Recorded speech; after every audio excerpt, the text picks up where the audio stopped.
Ikinatuwa ng Malacanang ang pag-exempt ng US sa $336 million na assistance sa Pilipinas sa kabila ng ipinag-utos ni US President Donald Trump na freeze at pagrepaso sa lahat ng kanilang foreign aid. Ang detalye sa balitang pambansa ni Kenneth Pasyente ng PTV Manila. Ikinalugod ng Malacanang ang pag-exempt ng Estados Unidos sa assistance nito para sa security forces ng Pilipinas. Ayon sa palasyo, malaking bagay ang desisyon na ito ng US. Ibig sabihin kasi, tuloy ang $336 million na assistance ng Estados Unidos sa Pilipinas para sa modernisasyon ng pwersa ng seguridad ng bansa, na bahagi ng $500 million na Foreign Military Financing o FMF na inaprobahan ng US Congress noong nakaraang taon sa ilalim ng Biden administration. Ayon sa Malacanang, bagaman hindi binabaliwala ng pamahalaan ang AFP Modernization Program, mas magiging madaling gawin ito sa pamamagitan ng tulong ng US. Nagpapasalamat po tayo sa suporta na yan.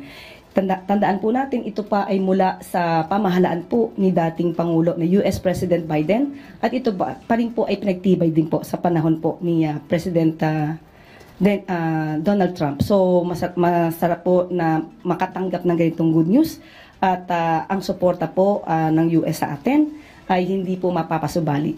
Nilinaw din ng Malacanang na mainam na ang Senado ang mag-request kay Pangulong Marcos Jr. na magkaroon ng special session para umarangkada na ang impeachment trial ng Vice Presidente. Hindi raw kasi magandang tingnan kung mismo ang Pangulo ang magpapatawag ng special session, lalo na't may mga issue na siya ang nasa likod ng impeachment.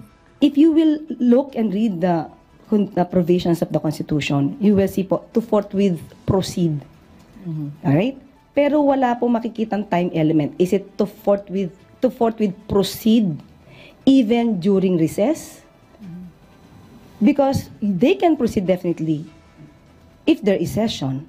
There's no question about that.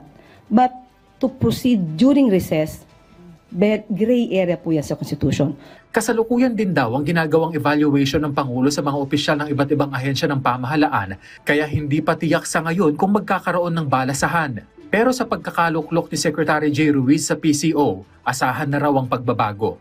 Nagkaroon na po ng meeting at sinabi niya po talaga na magkakaroon ng pagbabago.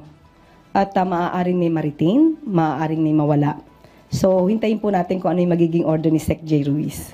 Sa paggunita naman ng EDSA People Power ngayong araw, binigyang diin ng palasyo na wala sa kagustuhan ng Pangulo na burahin ang kasaysayan. Dahil kahit naman daw special working day ang araw na ito, wala sa direktiba ng punong ehekutibo na pigilin ang sinuman na gunitain ang EDSA Revolution, at hindi rin pinipigilan ng sinuman na makibahagi sa mga aktibidad tungkol dito. If there is the intention to erase the memories of EDSA People Power, ibang klaseng pamamaraan ang gagawin.